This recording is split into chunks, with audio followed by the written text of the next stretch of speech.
Now, let's dive into today's story. Chapter 1. The Foundation Cracks. Major Jack Ford had built his life on three pillars: duty, family, and honor. 22 years of marriage to Teresa Ford, 16 years raising their daughter Emma, and 18 years of distinguished military service had given him a sense of unshakable foundation. That foundation began to crumble on a Tuesday morning in his commanding officer's tent in eastern Syria. Jack was a special operations officer, built like a linebacker with steel gray eyes that had seen too much combat. His hands, scarred from years of warfare, held steady as he reviewed intelligence reports. At 45, he commanded respect through quiet authority rather than loud posturing. His team called him the architect, not for his strategic mind, though that was formidable, but for his ability to methodically dismantle enemy operations piece by piece. The satellite phone rang at 0800 hours. Jack glanced at the caller ID, Cedar Hills General Hospital. Major Ford speaking. Sir, this is Dr. Patricia Reynolds at Cedar Hills General. I'm calling about your daughter, Emma Ford. She's been admitted with serious injuries. Jack's blood turned to ice. What happened? 3 broken ribs, severe concussion, and multiple contusions. Sir, I need to inform you that the injuries are consistent with deliberate assault. The tent seemed to shrink around him. Put her on the phone. After a moment, Emma's voice came through, weak and shaking. Daddy, I'm here, sweetheart. Tell me what happened. Through broken sobs, the truth emerged. Mom's new boyfriend, Rick Savage. He tried to make me. Emma's voice broke completely. When I wouldn't, he got angry. He said I was disrespectful. He kicked me and Jack's vision went red. Where's your mother? She was there, Daddy. She saw it happen. She told me I should have just done what he said. She said I brought it on myself. The phone slipped from Jack's trembling hand. His commanding officer, Colonel Pete Clayton, approached cautiously. Jack? Everything all right? Without a word, Jack grabbed the phone. Dr. Reynolds, this is Major Ford. You keep my daughter safe. I don't care what it costs. Private security, private room, whatever. And doctor? If anyone tries to take her out of that hospital against her will, you call the police immediately. Colonel Clayton had served with Jack for 8 years. He'd never seen the man's control slip, but now he watched something fundamental break in his friend's eyes. Pete, Jack said, his voice deadly calm. I need emergency leave. Jack, we're 3 days from a major operation. My mission is scrubbed. I need the Black Hawk. Clayton studied his friend's face and nodded. He'd seen that look before, in soldiers who'd crossed a line they could never uncross. The bird's yours. What do you need to know? Jack was already moving, his mind shifting into operational mode. Everything about Rick Savage. I want his background, his associates, his habits. I want to know what he eats for breakfast and how he takes his coffee. And Teresa? Jack paused at the tent flap. My wife ceased to exist the moment she chose him over our daughter. As the Black Hawk lifted off, Jack stared down at the desert and began planning. The architect was coming home, and he was going to build something beautiful, a perfectly orchestrated destruction of everyone who had betrayed his family. Chapter 2. The Homecoming. Jack arrived at Cedar Hills General at 2,300 hours, still wearing his combat fatigues. The hospital's fluorescent lights cast harsh shadows across his face as he strode through the corridors. Dr. Reynolds met him at Emma's door, a professional woman in her 50s with kind eyes that couldn't quite hide her concern. Major Ford, I need to prepare you. Your daughter has been through significant trauma, both physical and psychological. Jack nodded curtly. Where's my wife? She left about 2 hours after Emma was admitted. She said she'd be back. Jack's jaw tightened. That was 18 hours ago. Emma was awake when he entered, her face a canvas of bruises. The sight of his broken daughter nearly shattered his carefully maintained control. He sat beside her bed and took her small hand in his battle-scarred ones. Hey, sweetheart. Daddy, I'm so sorry. Stop right there. His voice was gentle but firm. You have nothing to apologize for. Nothing. Do you understand me? Emma nodded, tears streaming down her face. Are you staying? I'm not going anywhere. Jack squeezed her hand. Tell me about Rick Savage. How long has he been around? About 6 months. Mom met him at that new gym downtown, Iron Temple. He's really strong, Daddy. And mean. He makes Mom do things. Jack filed away every detail. Iron Temple gym. 6 months. What kind of things? He controls all the money now. Mom has to ask him for everything. And he makes her dress different, act different. She's not Mom anymore. A nurse knocked and entered, a young woman with auburn hair and sharp eyes. Her name tag read, Nancy Franco, RN. Mr. Ford? I'm Nancy. I've been taking care of Emma. She glanced around cautiously before leaning closer. I need to tell you something. Your wife came back about an hour ago with that man, Rick. They demanded to take Emma home. I told them she needed to stay for observation, but they got aggressive. Jack's voice dropped to a whisper. Where are they now? Security escorted them out. But sir, that man, he threatened Emma. Said she'd learn respect when she got home. Jack stood slowly. Nancy, I need you to add me to Emma's approved visitor list and remove Teresa Ford. Can you do that? Ah, yes, sir. As her father, you have that authority. Good. Emma's not going anywhere until I say she can. Jack turned to his daughter. Sweetheart, I need to go handle some things. Nancy's going to take good care of you, and I've arranged for security. You're safe now. Emma grabbed his hand. Daddy, be careful. Rick, he's not normal. He scares me. Jack kissed her forehead. He should be scared of me. Outside the hospital, Jack called his old team member, Tony Shaw, now working private security in the civilian world. Tony, it's Jack. I need a favor. Name it, boss. I need protection detail on my daughter at Cedar Hills General.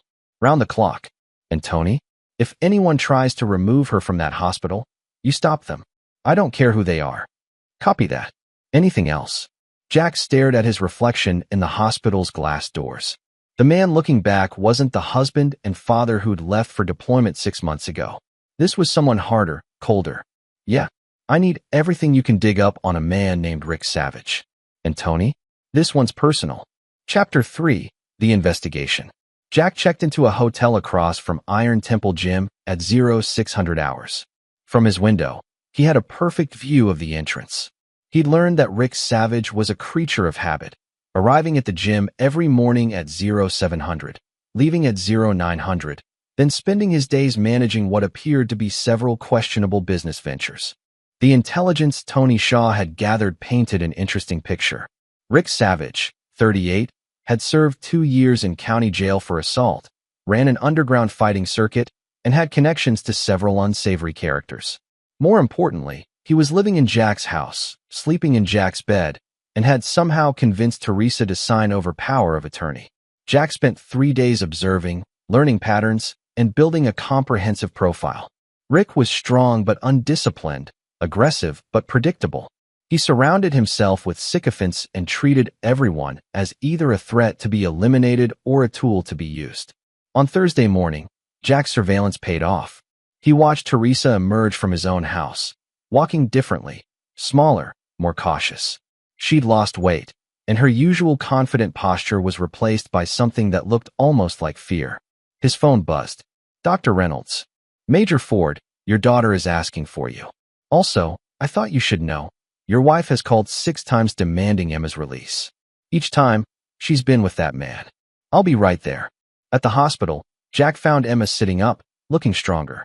Nancy Franco was checking her vitals, and the two had clearly bonded. Daddy, Emma's face lit up when she saw him. How are you feeling, sweetheart? Better. Dr. Reynolds says I can go home tomorrow, but Emma's face fell. I don't want to go back there. Not with him. Jack sat beside her. You're not going back there. I've been making arrangements. But where will I live? With me. I'm taking leave from the military. It's time for a career change anyway. Emma's eyes widened. Really? You'd leave the army for me? Sweetheart, I'd burn down the world for you. Nancy Franco approached quietly. Mr. Ford, can I speak with you privately? In the hallway, Nancy glanced around nervously. I probably shouldn't tell you this, but your wife and that man, they've been planning something. I overheard them yesterday. Something about teaching Emma a permanent lesson and making sure you stay out of their business. Jack's blood chilled. What exactly did they say? The man, Rick, he said Emma needed to learn her place and that daddy's little girl wouldn't be a problem much longer. Your wife, she agreed with him. Jack stared out the hospital window, his mind processing this new information. Teresa hadn't just chosen Rick over Emma. She was actively participating in plans to harm their daughter. Nancy, how long have you been a nurse? 8 years. What? You've seen abuse cases before? Too many. Have you ever seen a mother actively participate in planning harm to her own child? Nancy's face darkened. Once. It didn't end well for anyone involved. Jack nodded grimly. Thank you for telling me. And Nancy? Everything you've shared stays between us. Of course. Jack returned to Emma's room, his mind already formulating plans. The architect was designing something complex now, not just revenge, but a complete restructuring of the battlefield. Rick Savage and Teresa thought they were dealing with a distant soldier father. They had no idea they'd awakened something far more dangerous. Emma, we're going to get through this. But I need you to be brave a little longer. I trust you, Daddy. Jack squeezed her hand. Good. Because Daddy's going to war. Chapter 4. The trap begins. Jack's first move was deceptively simple. He called his lawyer, Christopher O'Brien, a former JAG officer who specialized in family law and had a reputation for creative solutions. Chris, I need an emergency custody hearing. And I need it fast. Jack, I thought you were deployed. Emergency leave. My daughter was assaulted by my wife's boyfriend. I need full custody, and I need Teresa's parental rights suspended pending investigation. Jesus Christ. Okay, I can have papers filed by tomorrow. But Jack, you need to know, if Teresa contests this, it could get ugly. Let it get ugly. I want it ugly. The second move was more complex. Jack had learned that Rick operated several businesses from Jack's own home, including the underground fighting circuit and what appeared to be a loan sharking operation. But rather than report these activities to police, Jack decided to use them. He made a call to Clint Jennings, an old Army buddy who now worked in organized crime intelligence for the FBI. Clint, I need information, not action. Can you tell me what you know about underground fighting in the Cedar Hills area? Jack? Man, I heard you were overseas. Why are you asking about? Personal matter. I just need information. There's a circuit run by some guy named Savage. Brutal stuff. Big money involved. What? How big? Word is, he's moving about 50 grand a week through those fights. High-stakes betting, loan sharking on the side. The kind of operation that makes enemies fast. Jack smiled grimly. What kind of enemies? The kind that solve problems with violence. Jack, whatever you're thinking. I'm not thinking anything. Just gathering intelligence. Jack's third move involved Emma directly. When she was discharged from the hospital, instead of taking her to his hotel, he drove her to a small apartment he'd rented across town. This is temporary, he explained as they walked up the stairs. Just until I get everything sorted out. The apartment was modest but comfortable, with a view of a small park. Jack had already stocked it with Emma's favorite foods and had arranged for a private tutor to help her catch up on schoolwork. Daddy, what about Mom? Jack sat beside his daughter on the small couch. Emma, I need you to understand something. Your mother made choices. Bad choices. Right now, my only concern is keeping you safe and helping you heal. Do you hate her? Jack considered the question carefully. I hate what she's become. I hate what she allowed to happen to you. But mostly, I hate that she chose someone else over her own daughter. Emma nodded slowly. I hate him. Rick. I hate what he did to me, and I hate what he did to Mom. That's natural. But Emma, I need you to promise me something. Don't let hate consume you. Leave that to me. That evening, Jack began implementing the next phase of his plan. He returned to his house, the house where he'd built a family, where he'd kissed Teresa goodbye before every deployment, where he'd taught Emma to ride a bike in the driveway. The house was dark, but Rick's truck was in the driveway. Jack smiled. Perfect. Using skills honed through years of covert operations, Jack entered his own home like a ghost. He could hear voices from the bedroom, his bedroom. Rick's arrogant laughter mixed with Teresa's nervous giggle. Jack didn't go upstairs. Instead, he went to his basement workshop, where he kept his tools and, more importantly, his safe. Inside the safe were documents, cash, and several items from his military service that civilians weren't supposed to have access to. He worked quietly for 2 hours, planting microscopic surveillance devices throughout the house. Rick and Teresa would have no privacy, no secrets. Every conversation, every plan, every betrayal would be recorded. As he prepared to leave, Jack heard footsteps upstairs. He froze, listening. I don't care what that bitch of a daughter thinks. Rick's voice carried through the house. When she gets back here, she's going to learn respect. And if Daddy Soldier Boy tries to interfere, he'll learn it too. Rick, maybe we should. Should what? You signed everything over to me, remember? The house, the accounts, everything. Your ex-husband can kiss my ass. Jack's hands clenched into fists. The recording devices would capture everything, but hearing Rick's voice in his home, threatening his daughter, pushed him closer to the edge he'd been walking since arriving home. He left as silently as he'd entered, but not before leaving a small gift in Rick's truck, a GPS tracker that would let Jack monitor every movement. Back at the apartment, Jack sat in the dark, watching the tracking data on his laptop. Rick and Teresa were home, probably planning their next move. They thought they held all the cards. They had no idea the game had changed. The architect wasn't just planning their destruction. He was building a machine that would systematically dismantle every aspect of their lives. Jack opened a secure communication app and sent a message to Tony Shaw. Phase 2 begins tomorrow. Are you ready? The response came immediately. Ready and waiting, boss. Let's go to work. Chapter 5. The Web Titans. Jack's war began with precision strikes designed to destabilize his enemies while building his own position. The custody hearing was scheduled for Friday, giving him 3 days to implement the next phase of his plan. Thursday morning, Jack positioned himself at Iron Temple Gym's parking lot. At exactly 0700, Rick arrived in his truck, unaware that his every movement had been tracked for the past week. Jack waited until Rick disappeared inside, then made a phone call. Detective Rita Erickson, please. Tell her it's Major Jack Ford calling about the assault on my daughter. Detective Erickson was a 20-year veteran with short gray hair and the no-nonsense demeanor of someone who'd seen every form of human cruelty. She met Jack at a coffee shop near the police station. Major Ford, I've read the report on your daughter's case. I'm sorry this happened to your family. Thank you, Detective. I want to press charges against Rick Savage. We'll need Emma to give a formal statement. And I have to warn you, without witnesses, it becomes he said, she said. Jack slid a tablet across the table. What if I told you Rick Savage has been operating an illegal gambling operation out of my home? And what if I had audio recordings of him threatening my daughter with further violence? Detective Erickson's eyebrows rose as she scrolled through the evidence Jack had compiled. Where did you get this? I'm very good at my job, Detective. The question is, are you interested in taking down someone who beats children and runs illegal operations? If this evidence is legitimate, it is. But I need something from you. I need you to wait until after tomorrow's custody hearing to make any arrests. Can you do that? Erickson studied Jack carefully. Major, I hope you're not planning anything illegal.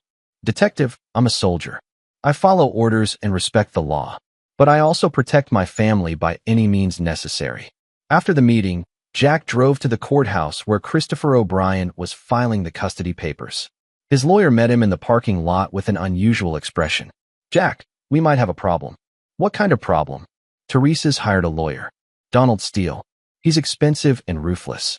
Word is, they're planning to claim you're an unfit parent due to PTSD from military service. Jack's laugh was cold. PTSD? Let them try. Chris, I need you to subpoena all financial records for the house, including any power of attorney documents Teresa signed. Already on it. But Jack, there's something else. Steele's known for playing dirty. He might try to paint Emma as an unreliable witness. Then we make sure Emma doesn't have to testify. How's your relationship with Judge Auburnfield? She's fair but tough. What? Because I'm about to give her a case she'll never forget. That afternoon, Jack visited Emma at the apartment. She was working with her tutor, Nancy Franco, who had agreed to help during her off hours from the hospital. Jack had deliberately chosen Nancy, knowing that her testimony as a medical professional would carry weight. How's she doing? Jack asked Nancy quietly. Better. She's strong, like her father. But she's still afraid they'll make her go back. That's not going to happen. Jack turned to Emma.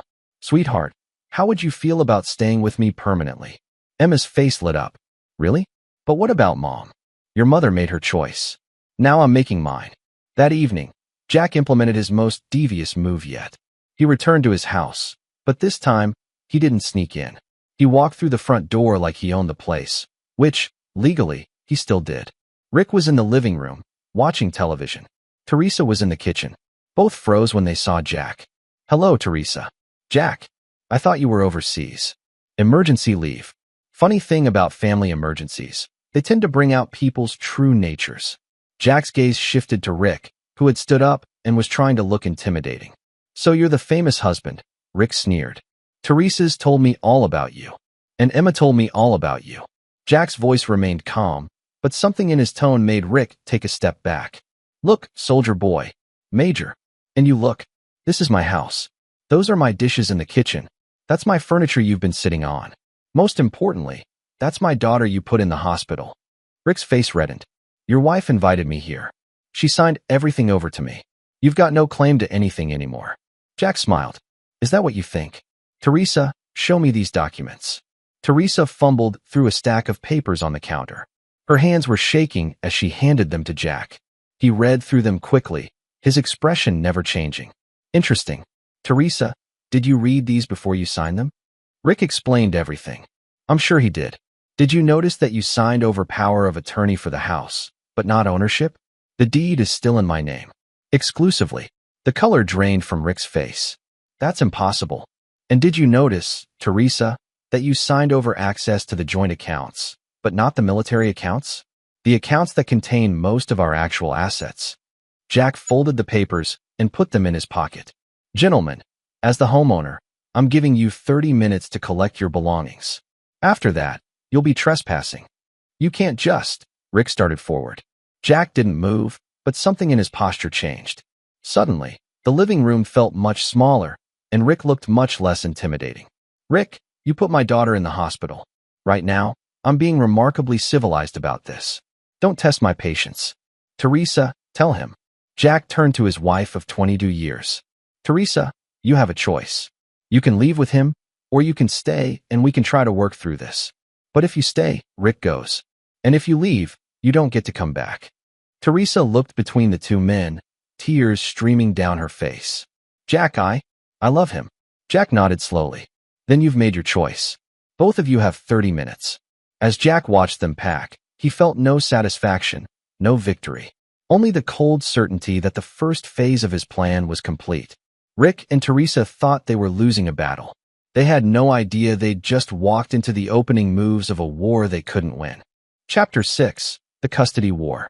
The courtroom was packed Friday morning. Judge Auburn Field, a stern woman in her 60s with silver hair and penetrating blue eyes, called the emergency custody hearing to order. Jack sat with Christopher O'Brien, while Teresa and Rick sat with Donald Steele, a slick attorney in an expensive suit. Emma was not present. Jack had insisted she be spared the trauma of testifying.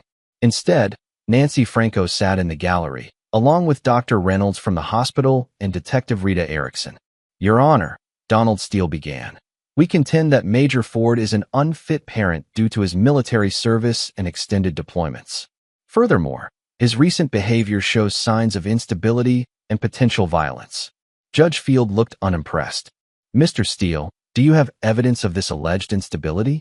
Your Honor, Major Ford broke into his estranged wife's home, threatened Mr. Savage, and illegally evicted them from the premises. Christopher O'Brien stood. Your Honor, Major Ford entered his own home, which remains solely in his name. Mrs. Ford's power of attorney documents, which we've entered as evidence, specifically do not transfer property ownership. Jack watched Teresa fidget in her seat. She looked smaller somehow, diminished. Rick, meanwhile, was trying to project confidence but kept glancing nervously at the door. Your Honor, O'Brien continued, we have medical testimony regarding the assault on Emma Ford, recorded evidence of threats against the child, and documentation of Mr. Savage's criminal enterprises being operated from Major Ford's home. Judge Field reviewed the documents. Dr. Reynolds, please describe Emma Ford's injuries. Dr. Reynolds stood. 3 broken ribs, severe concussion, multiple contusions consistent with being kicked while on the ground. The injuries were definitely the result of deliberate assault. And the child's mental state? Traumatized, but recovering. She's expressed fear of returning to any environment where Mr. Savage is present. Donald Steele objected. Your Honor, there's no proof Mr. Savage was responsible for these injuries. Jack leaned forward as O'Brien played the audio recording from his surveillance devices. Rick's voice clearly threatening to teach Emma a permanent lesson, and Teresa agreeing that Daddy's little girl wouldn't be a problem much longer. The courtroom fell silent. Judge Field's expression darkened. Mrs. Ford, is that your voice agreeing to plans to harm your daughter? Teresa looked stricken. Your Honor, I didn't mean. Yes or no, Mrs. Ford? Yes, but, Mr. Steele, Does your client have any explanation for participating in plans to harm a child? Donald Steele whispered frantically with Teresa before answering. Your Honor, my client was under duress from Mr. Savage's controlling behavior. Jack almost smiled.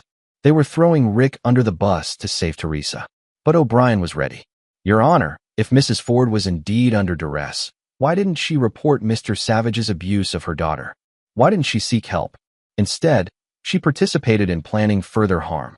Judge Field studied the evidence for several long minutes. I've seen enough. Emergency custody is granted to Major Ford.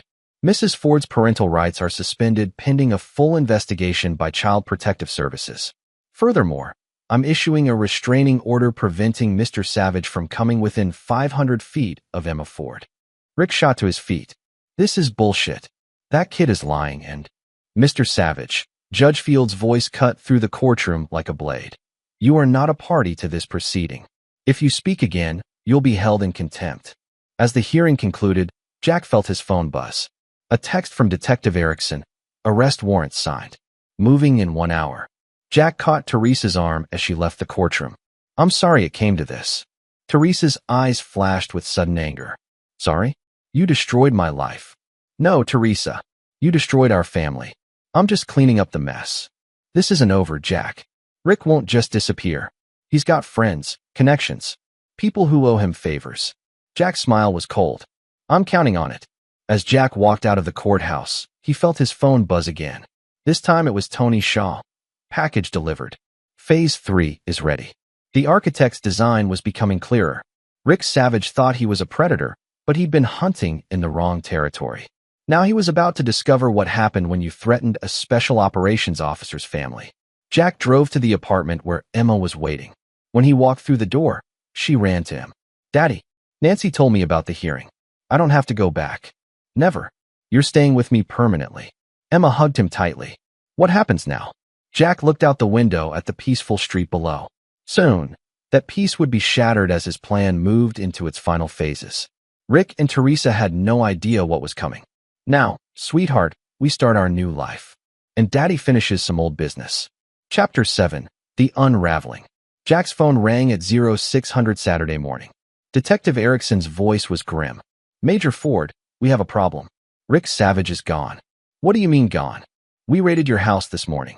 Found evidence of the gambling operation, loan sharking, everything you provided. But no Rick. And there's more. Your wife is dead. Jack's blood froze. Despite everything, Teresa had been his partner for 22 years. How? Apparent suicide. Pills. But Jack, something's not right. The scene looked staged. Jack was already moving, grabbing his keys. I'll be right there. Jack, don't. This is a crime scene now. And honestly, you're going to be a suspect. An hour later, Jack sat in the police station's interrogation room. Detective Erickson and her partner, Detective Santiago Dyer, sat across from him. Major Ford, when did you last see your wife? Yesterday at the courthouse. How would you describe her emotional state? Jack considered the question carefully. Distraught. Angry. But not suicidal. Teresa was many things, but she wasn't a quitter. Detective Dyer leaned forward. She'd just lost custody of her daughter, had her boyfriend arrested, and was facing child endangerment charges. That might drive someone to suicide. Or, Jack said quietly, someone might want it to look like suicide. The detectives exchanged glances. You think Rick Savage killed your wife? I think Rick Savage is a violent man who just lost everything. Teresa was the only person who could testify about his business operations. Dead, she can't hurt him. Alive, she was a liability. Detective Erickson nodded. We found something else. Your house has been ransacked. Someone was looking for something specific. Jack's mind raced. Rick had been living in the house for months. What could he have been looking for that he didn't already have access to? Detective, I need to call my daughter. She needs to know about her mother. Of course. But Major Ford? Don't leave town. Jack called Emma from the parking lot. Her tutor, Nancy Franco, answered. Mr. Ford? Emma's in the bathroom. Is everything okay? Nancy, I need you to listen carefully. Teresa is dead. It appears to be suicide, but I don't believe it. Emma's in danger. Oh my God. What do you want me to do? Pack a bag for Emma. Take her to the hotel across from the police station. Register under your name. I'll meet you there as soon as I can. Jack, what's happening? War, Nancy. and Emma's the prize. Jack hung up and immediately called Tony Shaw. Tony, status report. Boss, we've got a problem. Rick Savage didn't just disappear, he's gone underground. But he's not alone. Remember those connections your wife mentioned? Turns out Rick was muscle for some very dangerous people. What kind of people? The kind that solve problems permanently. Word is, he's told them you're a threat to their operation. They're not planning to arrest you, Jack. They're planning to eliminate you. Jack felt the familiar calm that came with imminent combat. How many? 3 professionals flew in this morning. They're not locals, which means they don't know the territory. But Jack, they're not amateurs either. Where's Rick? Vanished. But I've got something else. Before she died, Teresa made a phone call. Lasted 43 minutes. Guess who she called? Jack's mind was already working through possibilities. Rick. Bingo. And Jack? The call happened after you left the courthouse, but before she died. She wasn't calling to say goodbye. Jack understood immediately. Teresa hadn't called Rick to say goodbye. She'd called to warn him, to tell him about the evidence Jack had provided to police. And Rick had decided she knew too much. Tony, I need you to get to Emma. Make sure she's safe. Already on my way. What about you? Jack stared at his reflection in the car's window. The man looking back wasn't Major Jack Ford anymore. This was someone harder, someone who had nothing left to lose. I'm going hunting. Jack's first stop was Iron Temple Gym. It was closed, but that had never stopped him before. Inside, he found exactly what he was looking for. Rick's office, filled with records of the underground fighting circuit, loan sharking operations, and most importantly, names and addresses of associates. Among the papers, Jack found something interesting. An insurance policy on Teresa's life, taken out just 2 weeks ago, with Rick as the beneficiary. Teresa's signature looked rushed, possibly forged. His phone buzzed. A text from an unknown number. Your wife squealed like a pig before she died. Your daughter's next unless you back off. R. Jack stared at the message for a long moment, then typed back. I'm coming for you. The response came immediately. I'll be waiting. Warehouse District, Pier 47, midnight. Come alone, or the kid dies. Jack pocketed the phone and gathered the evidence from Rick's office. It was time to implement the final phase of his plan. Rick thought he was luring Jack into a trap. He had no idea he was walking into one himself. Chapter 8. The Perfect Storm. Jack arrived at the hotel to find Emma devastated by the news of her mother's death. Despite everything Teresa had done, she was still Emma's mother. I know Mom made mistakes. Emma sobbed in Jack's arms. But I still loved her. Of course you did, sweetheart. That's what makes you better than the people who hurt her. Nancy Franco sat nearby, her face pale but determined. Jack, Emma shouldn't be alone right now. She won't be. But I have to take care of something first.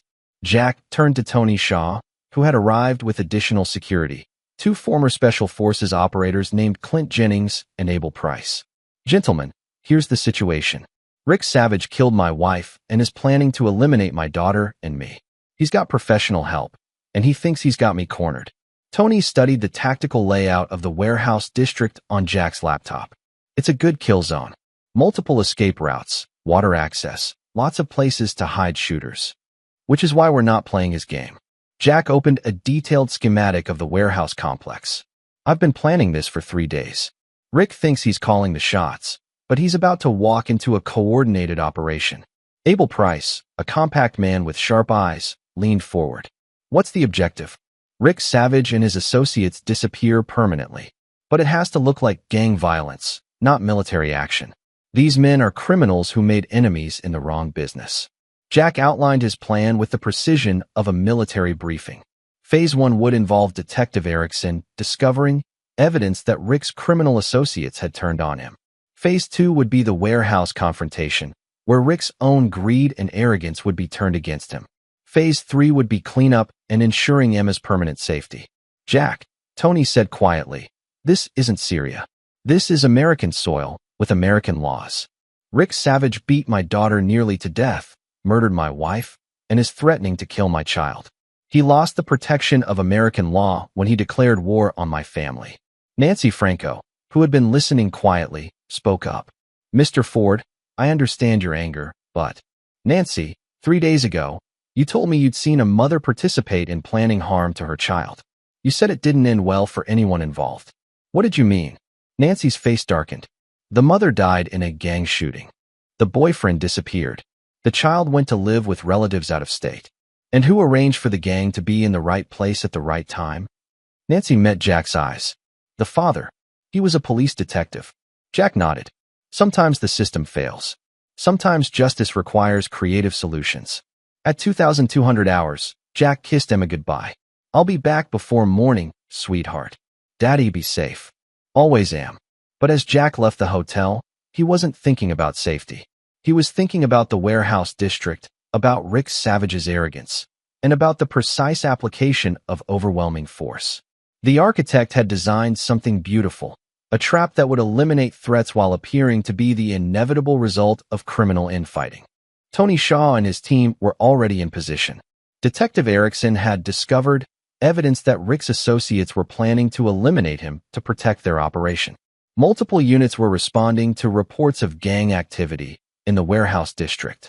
Rick Savage thought he was about to kill a grieving soldier father. Instead, he was about to discover what happened when you threatened a special operations officer's family. Jack checked his watch. 2,300 hours. Time to go hunting. Chapter 9. Blood Debt Collected. Jack arrived at Pier 47 15 minutes early, using skills honed through years of covert operations to survey the battlefield. Rick had chosen the location well, an abandoned warehouse with multiple levels, numerous hiding spots, and water access for escape. It was the kind of place where bodies disappeared and investigations died. Through thermal imaging, Jack identified 4 heat signatures, Rick and 3 others positioned as shooters on elevated positions. They were professionals, but they'd made one critical mistake. They'd assumed they were hunting an ordinary man driven by grief and desperation. Jack keyed his radio. Overwatch, report. Tony Shaw's voice crackled through the earpiece. 3 shooters confirmed. Target is in the main warehouse floor, center position. He's got an escape route to the water. Police response. Detective Erickson has units staged 2 blocks out. Anonymous tip came in about gang activity. They'll move on your signal. Remember, gentlemen, this has to look like criminal enterprise cleanup. Rick's own associates turning on him. Jack approached the warehouse through a route that would take him past each shooter position. The first gunman, positioned in a second-floor office, never saw him coming. Jack's knife found the man's throat before he could make a sound. 1 down. The second shooter, crouched behind machinery on the warehouse floor, had time to turn before Jack's suppressed pistol coughed twice. The shots were placed to simulate a gang execution. Close range, professional. 2 down. The third shooter actually got off a shot, but he was firing at shadows. Jack had learned long ago that men like this expected their victims to behave predictably. They weren't prepared for someone who moved like smoke and struck like lightning. 3 down. Rick Savage stood in the center of the warehouse floor, turning in circles as he realized his backup was gone. He held a pistol, but his hands were shaking. Where are you, soldier boy? Rick's voice echoed through the empty space. Come on out. Let's finish this. Jack stepped into the light, his own weapon holstered. He wanted Rick to see his face, to understand what was happening. Hello, Rick. Rick spun, raising his pistol. You? I should have killed you first. You should have left my daughter alone. That little bitch got what she deserved. And your whore wife got what she deserved too. Jack's voice remained calm. Tell me about Teresa. She called me, crying about how you were going to destroy everything. Said she'd give me anything I wanted if I helped her disappear. Rick's grin was ugly. So I helped her disappear. Permanently. And you thought killing her would solve your problems? She knew too much. About the business, about the money, about everything. Dead wives can't testify. Jack nodded slowly. You're right. They can't. Rick raised his pistol. Time to join her, soldier boy. The shot echoed through the warehouse, but it wasn't Rick who fired. Detective Erickson and 3 officers burst through the main entrance, weapons drawn. Drop your weapon.